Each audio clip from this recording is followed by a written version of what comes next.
창세기 22장 1절에서 14절 말씀을 중심으로 믿음의 단계라는 제목으로 함께 은혜를 나누고자 합니다. 단계라고 하는 것은 점차적으로 성숙을 향하여 또는 완성을 향하여 나아간다고 하는 뜻이죠. 자, 예를 든다면 아이들이 프리K, 그 다음에 킨더가든, 그 다음에 엘리멘터리, 그 다음에 주니어 하이, 시니어 하이, 그 다음 칼리지, 지적인 성장을 이렇게 단계를 거쳐서 하게 되는 것을 봅니다. 영적인 것도 마찬가지입니다. 한순간에 갑자기 우리가 믿음의 조상이 되는 것 아닙니다. 오늘 아브라함을 보면서 우리가 더욱더 그 사실을 확인하게 되어집니다. 아브라함은 믿음의 조상이라고 우리가 얘기를 합니다. 그런데 이 아브라함이 어떻게 믿음의 조상이 되었는가? 한순간에 갑자기 자고 일어났더니 믿음의 조상이 되었는가? 오늘 보니까 그게 아니더라고요. 기다림의 시간이 참 필요했어요. 실수도 꽤나 했고요. 우리와 참 닮았어요. 요즘 사람들이 제일 힘든 것이 무엇인가 묻는다면 사람들은 기다림이라고 얘기를 해요. 요즘은 기다리는 거 참 싫어하는 시대죠. 뭐든지 빨리빨리 해야 되니까. 특별히 한국 사람들은 더 못 기다려요. 선교지에 이렇게 다녀보면은 한국 선교사님들이 계신 곳은 전부 빨리빨리예요. 아프리카 갔더니 하라카 스와힐리어로 빨리빨리라는 뜻인데 그 하라카라는 말뿐만 아니라 아예 아프리카 사람들도 빨리빨리 한국말도 알아요. 중남미에 갔더니 라피도 뭐 빨리빨리 이것뿐만 아니라 아예 한국말로도 빨리빨리 알아요. 전 세계 어디를 가도 한국 사람은 빨리 안 되면은 답답해요. 답답하다가 나자빠지기도 하고 하여간 참기가 어려운 시대 우리가 살고 있습니다. 그런데 하나님께서 갈대와 우르를 떠나라고 아브라함에게 말씀하실 때 세 가지 약속을 해주셨어요. 거할 땅으로 가라. 땅을 주시겠다고 얘기하셨고 너희 후손이 큰 민족을 이루겠다고 말씀하셨고 그 다음에 네가 복이 될 것이라 이렇게 말씀을 하셨습니다. 자, 12장에서 그 말씀을 하시고 이제 가나안 땅에 도착했습니다. 하나님이 약속하신 땅입니다. 하나님이 약속하신 땅 아마 설렘을 가지고 갔을 거예요. 기대를 가지고 갔을 것입니다. 그런데 그 땅에 가보니까 그 땅에 기근이 들었다는 거예요. 흉년이 들었다는 겁니다. 아니 약속의 땅에도 기근이 오는가? 약속하신 땅에도 기근이 오는 거예요. 못 기다린 겁니다. 그래서 애굽으로 내려가자. 남쪽으로 가면 애굽이 있는데 거기는 나일강이 있어서 나일강 유역은 굉장히 기름진 곳이니까 거기는 먹을 것이 있으리라 하고 하나님이 약속하신 땅에서 남쪽으로 내려가서 애굽 땅으로 가게 되어집니다. 아브라함이 문득 걱정이 생긴 거예요. 자기는 75세, 자기 아내는 자기보다가 10살 아래니까 65세인데 지금도 보면은 아름다워. 옛날에는 이 사람들이 부부라고 그러면은 자기를 죽이고 아내를 빼앗을 것 같은 그러한 불길한 예감 이런 것이 있어서 우리 누이라고 하자. 사실 실질적으로도 이복 누이기도 하지만 부부라고 한 얘기 하지 말고 누이라고 하자. 이렇게 얘기를 하고 갑니다. 바로의 고관들이 아주 아름다운 사람이 오거든요. 그래서 왕에게 얘기를 합니다. 바로 왕이요, 기가 막히게 잘생긴 사람이 지금 오고 있어요. 너무너무 아름다워요. 그래, 궁으로 데리고 와라. 옆에 남자가 있길래 누구냐고 물었더니 내 누이예요 라고 얘기를 합니다. 그러니 아브라함에게 소도 주고 양도 주고 낙타도 주고 노비까지 주면서 자기 누이를 자기한테 주었다고 막 후한 대접을 한 거예요. 그런데 그날 밤에 문제가 생긴 겁니다. 하나님께서 바로에게 재앙을 내리신 거예요. 깜짝 놀랐습니다. 아니 이 사람은 하나님의 사람이었구나. 하나님의 선지자였구나. 왜 내게 거짓말을 했느냐고. 당장 데리고 가라고. 그렇게 해서 사례가 위기를 벗어나고 아브라함이 위기를 벗어나게 되어집니다. 못 기다려요. 기근이 올 때 못 기다리는 겁니다. 가뭄이 올 때에 못 기다리는 겁니다. 하나님이 약속하신 땅일지라도 다른 생각을 해요. 내 방법을 생각합니다. 인간적인 계획을 세워봅니다. 그러나 그 결과는 아내를 빼앗길 뻔만 했고 나중에 뒤를 돌아보면은 참 사라에게 미안했을 거예요. 남자라고 생겨가지고는 째째하게 비겁하게 맞아 죽더라도 그냥 내 아내입니다. 내 아내는 내가 지킬 것입니다. 이렇게 나가야지. 참 째째하게 그렇게 얘기를 해놓고 나니까 그렇게 부끄러울 수가 없잖아요. 자, 그 다음에 우리가 크게 좀 넘어가도록 할게요. 15장으로 이제 넘어가게 되어지면은 하나님께서 이런 말씀을 하세요. 예, 아브라함아, 저 하늘에 별을 봐라. 셀 수 없이 많은 별들이 있지 않느냐. 너의 후손이 저렇게 될 것이다. 저 지금 나이도 많고 언제 저렇게 되겠어요. 우리 집에 이렇게 종으로 데리고 있는 사람 중에 참 착한 종이 있어요. 엘리에셀이라고 다메섹 사람인데 괜찮아요. 하나님 양자 삼으려고 해요. 양자 삼아가지고 그렇게 하늘의 별처럼 그렇게 하면 안 될까요? 또 인간적인 생각을 하는 거예요. 아니라 네 몸에서 날 자라야 그래야 너의 후사가 될 것이라. 그랬더니 아브라함이 그 말씀을 믿었어요. 그리고 16장으로 넘어옵니다. 16장으로 넘어왔는데 아무리 생각을 해도 이제 10년이 지났습니다. 75세에 하나님께서 갈대아 우르를 떠나라고 해서 떠났어요. 10년이 지났습니다. 자기 나이 85세가 된 거예요.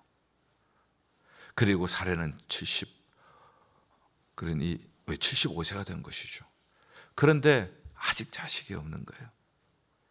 그랬더니 이 사례가 또 생각을 해보니까 자, 하나님께서 왜 하늘의 별을 바라보게 하시고 저렇게 많아질 것이라고 하셨나. 그러나 지금 현실을 보니까 현실은 전혀 그럴 것 같지가 않거든요. 현실은 도저히 이런 일이 일어날 것 같지가 않은 거예요. 하나님 왜 그러셨을까 생각을 하다가 맞아, 이렇게 하면 되겠다. 내 몸종이 있는데, 하갈이라고 하는 몸종이 있는데 아주 괜찮은 아이인데 말도 잘 듣고 싹싹하고 주인에게 순종 잘하고. 거기서 씨바지를 생각하는 거예요. 엘리에셀 처음에는 양자 드리려고 하다가 하나님이 그게 아니라고 하니까 이제는 씨바지를 생각하는 거예요.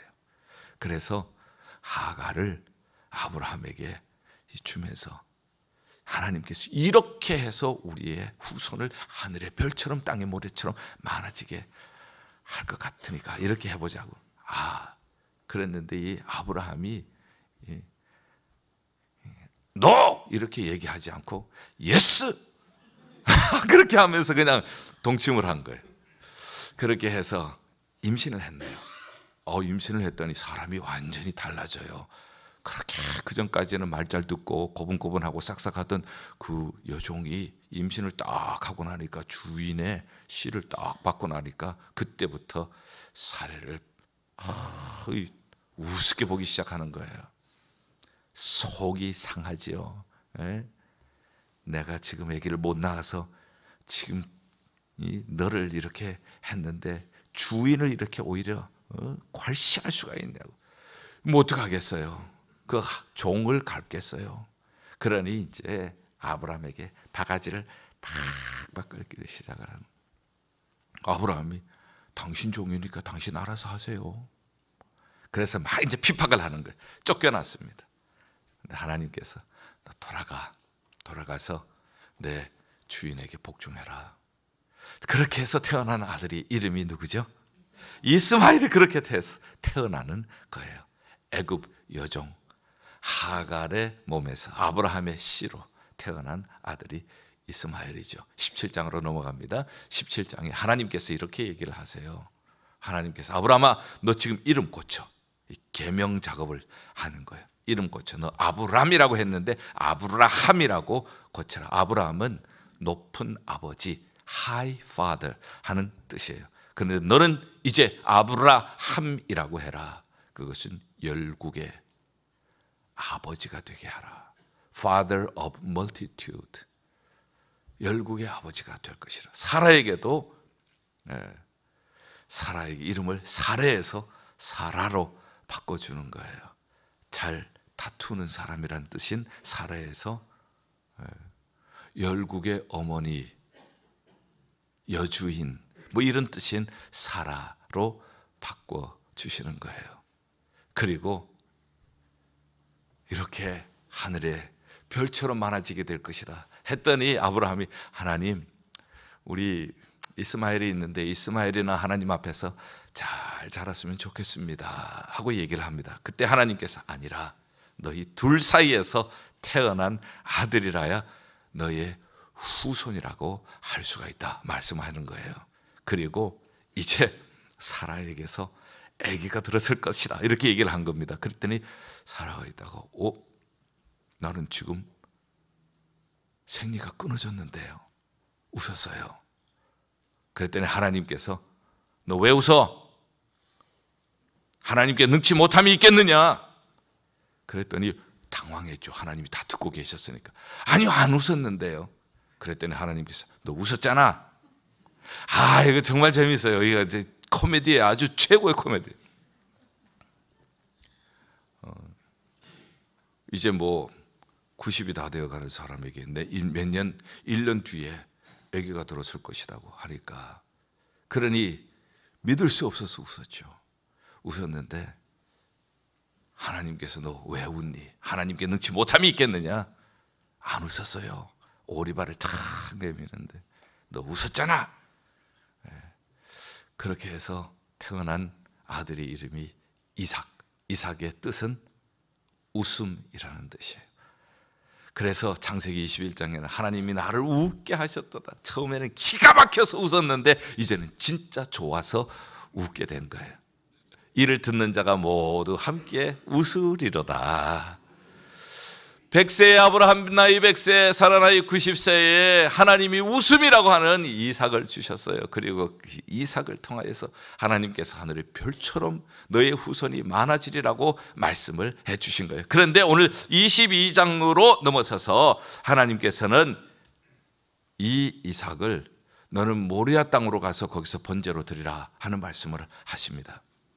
그런데 3절에 보니까 아브라함이 아침에 일찍 일어나서 즉각적으로 순종하는 거예요. 그러니 이제 나귀에 안장을 지우고 종들과 함께 갑니다. 그러다가 나중에 가까이 와서는 종들에게 너희들 여기 머물러 있으라 하고 종들에게 얘기합니다. 5절에 우리가 함께 저기 가서 예배하고 우리가 너희에게로 돌아오리라. 여기에는 아브라함의 믿음의 이야기가 숨어 있습니다. 우리가 같이 가서, 아이와 함께 가서 우리가 돌아오리라. 거기서 번제를 드려서 이삭이 죽는다면 돌아오지 못하는데 아브라함은 우리가 내게로 돌아오리라 이렇게 얘기를 하고 있습니다. 여기에서 우리는 창세기 22장에서 아브라함의 믿음의 극치를 보게 되어집니다. 믿음의 절정의 자리에 우리가 지금 와 있습니다. 그리고는 이제 갑니다. 아버지와 아들과 가는데 아들이 나무를 하고 아버지는 불과 칼을 들고 가는데 7절 보니까 참 이 마음이 애리애리한 그런 아려오는 것을 느껴요. 이삭이 그의 아버지 아브라함에게 말하여 이르되 두 사람이 올라가는데 나무도 있어요, 불도 있어요, 양은 없는 거예요. 그런데 이 아들이 아버지에게 언제 물어볼까? 아무리 봐도 양은 보이지 않는데 도대체 어떻게 번제를 드릴까? 번제를 드린다고 하는 건 아는데 아버지에게 지금 물어볼까? 또 참고 아니 조금 더 가다가 그러나 다 와가는데 이제는 묻지 않을 수가 없어요. 아버지여. 그 한가운데 두 사람이 걸어가다가 갑자기 아버지여 하는 정막을 깨고 나오는 소리, 그 소리 아버지의 마음은 덜컹했을 것 같아요. 내 아들아 내가 여기 있노라.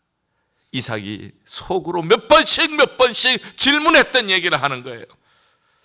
불가나무는 있는데 범죄할 어린 양은 어디 있습니까? 아브라함이 얘기합니다. 내 아들아 번제할 어린 양은 하나님이 자기를 위하여 친히 준비하시리라.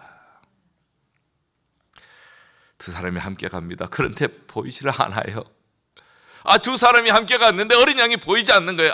아버지가 단을 쌓고 그 다음에 나무를 얹고 이삭을 거기에 결박하는 겁니다. 칼을 빼듭니다. 그리고 이삭을 내리치려고 합니다. 바로 그 순간입니다. 그 숨막히는 그 순간 11절에 여호와의 사자가 하늘에서부터 그를 불러 이르시되 아브라함아 아브라함아, 급하게 두 번이나 부르시고 아브라함이 내가 여기 있나이다 하고 얘기했죠. 하나님의 사자가 그 아이에게 손대지 마. 내가 독자라도 아끼지 아니하였으니 내가 이제야 네가 하나님을 경외하는 줄 아노라. 그리고 수풀에 걸려있는 순양을 발견합니다. 그 순양을 번제물로 드리게 되어지죠. 여호와 이래 여호와의 산에서 준비가 되었다. 자, 아브라함이 처음 출발은 보면 우리와 별다를 바가 없어. 아주 평범한 사람. 남자가 비겁하기도 하고 좀 소심하기도 하고 겁도 많고 이런 남자가 있다면은 아무도 결혼하려고 하지 않을 거예요. 그런데 그것을 통하여서 배우는 믿음의 사람을 우리는 만나게 되어집니다. 내가 기다리지를 못했을 때에 이러한 실수를 하게 되는구나. 하나님의 시간을 기다리지 못할 때에 아내를 빼앗길 뻔한, 나의 사랑하는 아내를 빼앗길 뻔한 엄청난 실수를 내가 저지르고 말았구나 하는 것을 배우게 되어집니다. 그것을 통하여서 하나님의 시간이라고 하는 것을 기억하게 되어집니다. 아무리 늦어도 내가 바라는 것이 이루어지지 않는다고 내 방법을 사용하는 것이 아니라 내 시간을 정해놓고 내가 하나님보다 앞서는 것이 아니라 하나님의 시간을 기다리는 것이, 그것이 믿음의 길이라는 것을 배우게 되어집니다. 그리고 하나님의 방법, 하나님께서 이삭을 100세에 주셨고 100세에 주셨으니 얼마나 귀합니까? 기적적으로 받은 아들 아닙니까? 근데 그 아들을 바치라고 합니다. 이해할 수가 없어요. 하나님이 갑자기 어떻게 되신 것 아닌가 하는 의심도 생길만 또 하지요. 그런데 하나님께서 이 아들을 통해서 무별처럼 많아지게 한다고 했는데 이 아들이 죽으면, 이 아들이 번제로 죽으면 그러면은 하나님의 약속은 뭐가 됩니까? 그러나 그는 알았습니다. 엘리에셀을 양자 삼는 방법도 자기가 생각을 해봤고 하가를 통하여서 씨바지를 하는 방법도 생각을 해봤지만 그를 통하여서 얻은 것은 자기 방법을 했을 때는 후회밖에 없었습니다. 가정 불화밖에 없었어요. 이제는 그가 깨닫는 것이 있게 되어집니다. 하나님은 언제나 실수하지 않으시는 하나님이신 줄 믿습니다. 하나님이 하는 방법은 언제나 옳은 방법인 줄 믿습니다. 이걸 배우는 거예요. 하나님의 시간이 나에게는 가장 정확한 right time, 나에게 가장 적합한 시간이 될 줄 믿습니다. 하나님 그 시간을 기다릴 수 있는 믿음을, 인내를 허락하여 주시옵소서. 하나님께서 그 아들을 어떻게 주셨는데 나에게는 정말 나의 생명보다 귀한 아들, 모리아 산으로 올라갈 때 아버지여 내 아들아, 그때 아버지 마음은 아들아 차라리 내가 번제물이 되었으면 좋겠다는 마음이 왜 안 들겠어요 아버지에게. 그렇지만은 순종을 하고 아들을 결박을 합니다. 아니 도대체 무슨 믿음으로 그는 이렇게 했을까? 히브리서 11장 19절에는 아브라함의 믿음을 이렇게 설명하고 있습니다. 하나님이 죽이셨다가도 다시 살리실 줄 믿었음이니라. 생리가 끊어진 할머니에게서도 이삭이 태어나게 하신 하나님은 비록 번제물로 내가 죽일지라도 하나님이 그 아들을 다시 살려서서 우리가 같이 내려가게 하실 줄 믿습니다. 이 믿음이에요. 히브리서 기자는 이걸 귀중하게 생각한 겁니다. 이게 부활의 믿음입니다. 다시 살리는 부활의 믿음. 어떠한 절망 가운데서도 어떤 죽음 가운데서도 다시 살리실 수 있는 분은 우리 하나님 아버지이신 줄 믿습니다. 이 믿음을 가지고 있는 거예요. 그렇기 때문에 그는 이러한 가장 소중한 자기의 아들을 드릴 수가 있는 것이죠.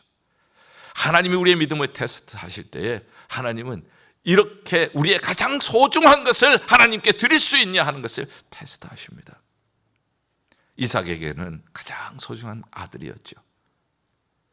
어쩌면 우리에게 가장 소중한 것은 나의 생명일 수가 있어요. 어떤 때는 나의 생명보다 더 귀한 나의 자식일 수도 있고요. 어떤 때는 내가 생명을 걸고 모아놓은 물질일 수도 있고 내가 얻은 인기와 명예일 수도 있습니다. 하나님은 묻습니다. 그걸 번제로 드리라.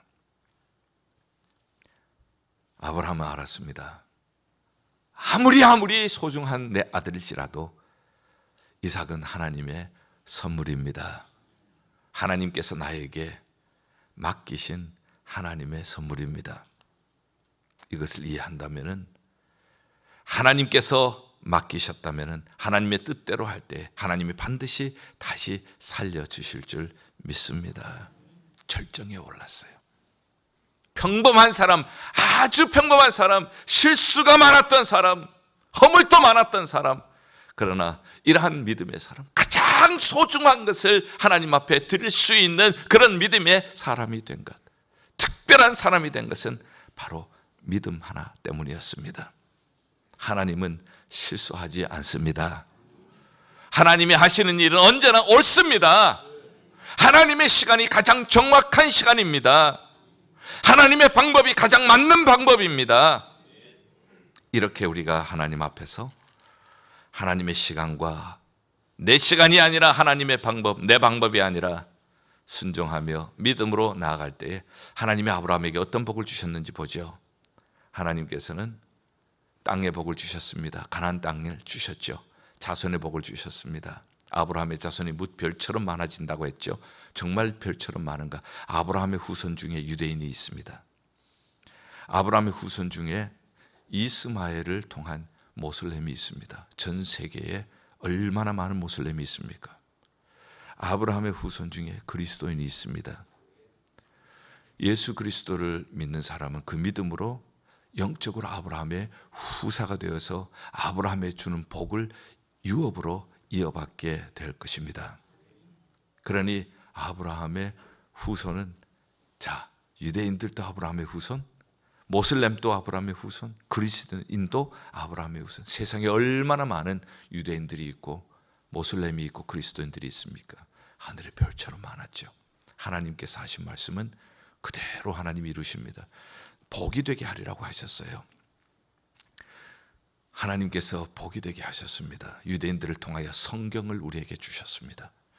성경은 우리에게 복이 되는 길을 가르쳐 주십니다. 성경을 통하여서 구원 얻는 길을 우리는 배우게 되어집니다. 성경을 통하여서 모든 성경은 하나님의 감동으로 된 것으로 교훈과 우리가 어떻게 살아야 하는지, 무엇을 붙잡고 살아야 하는지, 무엇을 보며 살아야 하는지, 어디에 우리의 생명을 걸어야 하는지 교훈해 주시고, 잘못된 길로 갈 때 책망을 해 주시고, 성경을 보면 우리가 잘못된 길로 갈 때 책망합니다. 안 돼! 그리로 가면 안 돼! 거기 가면 죽어! 돌아와야 돼! 말씀을 하십니다. 그리고는 우리를 의로 옳은 길로, 바른 길로 인도해 주십니다. 우리에게 성경을 주셨어요. 복이 되게 하셨어요. 성경을 통하여 우리는 복을 받게 해 주셨습니다. 성경이 들어가는 곳마다 복을 누리게 해 주셨어요. 그리고 무엇보다가도 복된 예수님, 복된 이름, 예수님의 이름을 우리에게 주셨습니다. 하나님께서는 아브라함에게 네 아들을 바치라고 하셨지만은 그 아들을 제물로는 허용하지 않으셨잖아요. 그렇지만 하나님은 자기 아들 예수님은 십자가에서 죽게 해주셨어요. 왜? 저와 여러분들의 죄를 씻기 위해서 그의 피로. 그리고 다시 살리셨습니다. 우리에게 영원한 소망을 주시기 위해서, 썩지 않는 기업을 주시기 위해서. 할렐루야. 하나님의 약속 그대로입니다. 아브라함이 갈대 우르를 떠날 때 하나님께 하셨던 말씀, 땅, 그 민족 복이 되는 것. 그러나 이제 보십시오. 다 이루어진 것입니다. 지금 팔레스타인, 이스라엘 땅 주셨죠. 하나님께서 많은 후손을, 아브라함 후손들을 주셨죠. 그리고 하나님께서 성경을 주셔서 복되게 하시고 예수 그리스도를 주셔서 복되게 해 주셨습니다. 아브라함이 갈대아 우르를 떠날 때 이것을 볼 수가 있었나? 보았다면은 그는 그의 길을 가기가 쉬웠을 거예요. 그러나 보지 못한 길입니다.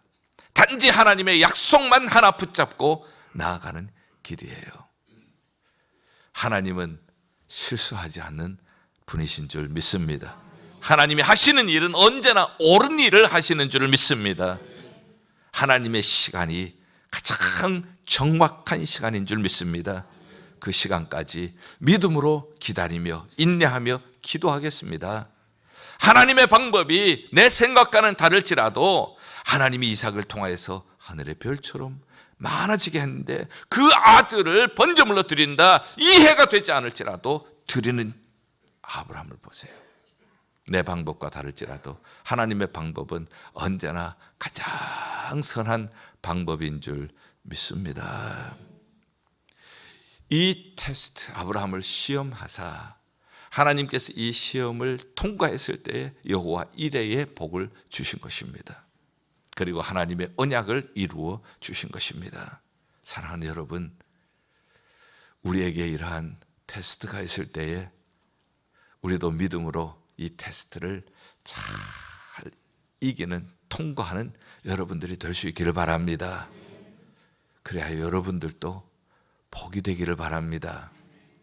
이 말씀을 준비하면서 제 자신을 이렇게 한번 되돌아보았어요. 참 저도 참 허물도 많고 실수도 많았어요. 그러나 그때마다 하나님께서 다듬어 주시고 하나님께서 그때마다 인간 되게 하시고 믿음으로 바로 인도해 주셨어요. 저에게는 조카들이 많습니다. 조카들이 저에게 별명을 붙여주었어요. 여러분들, 제가 청년 시절이죠. 우리 조카들이 저에게 별명을 붙여줬는데 뭐라고 붙였겠어요? 인자한 삼촌, 사랑이 많은 삼촌, 우리하고 잘 놀아주는 삼촌. 그러나 불행히도 그것이 아니었어요. 조카들이 붙여준 별명은 불삼촌. 한번 화를 내면 무섭거든요. 무섭게 야단치거든요. 아이들이 불삼촌이라고 불러줬어요. 제 아내하고 결혼을 했을 때 조카들이 저의 이름을 따라서 바로 제 아내를 불숙모라고 불렀어요. 제 아내는 억울하게 그냥 불숙모가 돼버렸어요. 근데 너무 고맙게도 지금 조카들이 자라고 나서 제 이름을 불삼촌이지만 다르게 불삼촌이라고 불러줘요. 성령의 불삼촌. 얼마나 고마운지 몰라요. 화 잘 내는 그러한 불삼촌이 아니라. 그런데 살아오면서 제가 치명적인 실수를 몇 차례 했습니다. 저에게도 이 화를 내는 기질이 있나 봐요. 그런데 그때마다 씻을 수 없는 실수를 하게 되었습니다. 마음에 많은 아픔을 경험하게 되었어요. 그때부터 화내지 말아야지. 화를 내고 나면은 꼭 후회하는 일들이 생겼습니다. 하나님께서는 네가 화를 내는 그 모습으로는 복이 될 수가 없다. 원래 불삼촌이었던 제가 이러한 세월을 통하여 실수를 하게 되고 실수를 통하여서 아픔을 경험하고 그리고 하나님이 다듬어 주셨습니다. 그래서 오늘의 지금 모습이 되어서 저에게 불삼촌이라고, 화잘내는 삼촌이라고 붙여줬던 우리 조카들이 성령의 불삼촌이라고 이름을 바꿔줘서 제가 얼마나 하나님 앞에 감사한지 몰라요. 저는 자란 곳이 대한민국에서 그래도 유교 사상이 가장 강한 지방에서 자랐습니다. 자연히 남존 여비 사상이 강하죠. 그렇게 자랐기 때문에 어린 시절부터 있었던 것이 저의 생각이나 혹은 저의 판단에 영향을 미치지 않겠어요. 그런데 신학을 졸업하고 목사 안수도 받아야 되고 하는데 여기 나이로 31살까지 사람이 없어요. 가만히 생각을 해보니까 하나님께서 짝지어준 사람을 남존 여비 사상으로 바라보지 말고 하나님이 주신 동반자로 바라보고 소중히 여기라고, 부족한 것 서로 보충해주고 각자 안에 있는 가능성을 함께 믿음으로 키워주고 이렇게 하라고 훈련을 시켜주신 거예요. 그렇게 이제 훈련을 하신 다음에 만나게 하신 사람이 지금의 제 아내였습니다. 그래서 우리가 서로 부족한 점은 보충해주고 서로 안에 있는 잠재력은 키워주고 이렇게 하면서 우리가 복이 되어야 자라나는 세대들이 복이 될 수가 있다고, 그들에게 본이 되고 그들에게 꿈을 줄 수가 있다고. 지금까지 세상 살아왔던 세월들을 되돌아보면 하나님께서 복이 되게 하시기 위하여서 믿음의 길을 동행하시면서 버리시지 아니하시고 실수할 때 아프게도 하셨지만 깨닫게도 하시고 부족한 것도 있었지만 부끄러워서 얼굴을 들지 못할 때도 있었지만 그것으로 인하여 다듬어 주시고 오늘까지 하나님께서 이렇게 인도해 주셨습니다. 그러나 아직까지도 부족한 점이 많아요. 계속해서 하나님께서는 동행하시면서 믿음으로 저를 인도해 주실 줄을 믿습니다. 사랑하는 성도 여러분, 아브라함의 믿음의 조상, 그러나 그는 한순간에 된 것이 아니었습니다. 상당히 실수를 많이 했습니다. 우리처럼 부족한 점도 많았습니다. 참 비열해 보이는 점들도 참 많았습니다. 간사해 보이는 점도 많았고요. 하나님의 시간을 기다리기보다는 인간의 계획을 세우는데 급급했던 그런 모습도 봅니다. 어떻게 하든지 인간의 방법을 추구하는 모습도 보았습니다. 그러나 그때마다 그는 아픔을 경험하게 되어집니다. 그러면서 다듬어집니다. 하나님을 의지하고 결국은 하나님의 방법이 옳다는 것을 배웠습니다. 22장에 가서는 믿음의 절정에 이르게 되어집니다. 그래서 하나님이 하신 일은 옳습니다. 100세에 얻은 아들을 번제로 드리라고 해도 그 방법이 옳습니다. 하나님을 믿으니까, 하나님은 실수가 없으시니까, 하나님이 하시는 일은 항상 바른 일이니까. 그리고 하나님께서 번제로 드리라고 할 때 하나님께서는 번제로 드려도 다시 살리실 수 있는 전능하신 하나님이신 줄 믿습니다. 자기의 방법, 자기의 시간을 찾았을 때는 아픔이 많았습니다. 갈등도 많았습니다. 가정에도 자기에게도. 그러나 하나님의 방법을 따라서 하나님께 순종하며 믿음으로 나갔을 때 하나님은 여호와 이레로 준비해 주셨습니다. 그리고 하나님께서는 약속하신 땅도 주시고 큰 민족도 이루게 하셨고 그리고 복이 되게 하셨습니다. 사랑하는 성도 여러분, 우리에게도 이러한 믿음의 성장이 있기를 주님의 이름으로 축원합니다.